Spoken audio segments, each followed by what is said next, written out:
Bonjour à toutes et à tous et bienvenue sur Tout savoir DCG. Aujourd'hui, on s'intéresse au 15e chapitre de comptabilité approfondie, les provisions réglementées.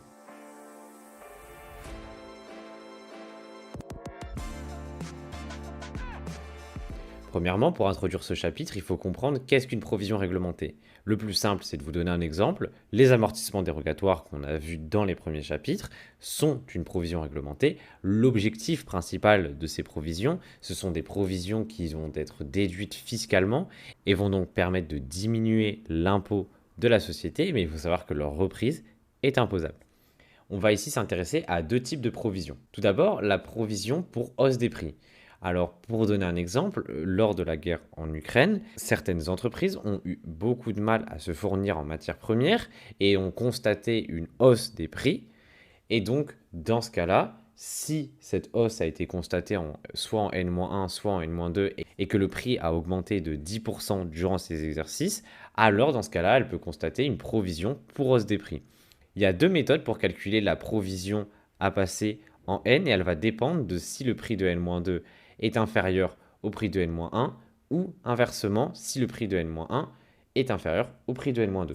Dans le premier cas, si le prix de N-2 est inférieur au prix de N-1, alors la provision en N va être calculée en faisant le prix en N, moins 1,1 fois le prix en N-2, fois les quantités en N, moins la provision de N-1. Et dans l'autre cas, si le prix de N-1 est inférieur au prix de N-2, alors la provision en N sera égale au prix de N, moins 1,1 fois le prix de N-1, fois la quantité en N. Au niveau des écritures comptables, ce sont des écritures classiques de provision. Notre compte de provision pour hausse des prix, c'est 1431. Et donc, on va, dans nos écritures, mettre le résultat obtenu, soit à la première formule, si le prix de N-2 est inférieur au prix de N-1, ou alors à la seconde, si le prix de N-1 est inférieur au prix de N-2.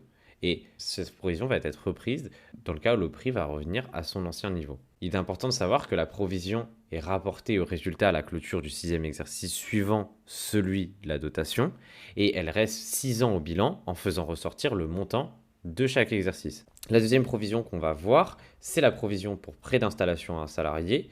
Donc une entreprise, elle peut aider son salarié sous forme de prêt ou sous la forme d'une souscription au capital, ce qui donnera lieu à une provision réglementée devant respecter certaines conditions. Donc il y a 3 conditions à savoir.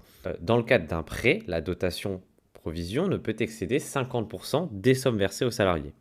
Dans le cadre d'une souscription au capital, la dotation ne peut excéder 75% des sommes versées.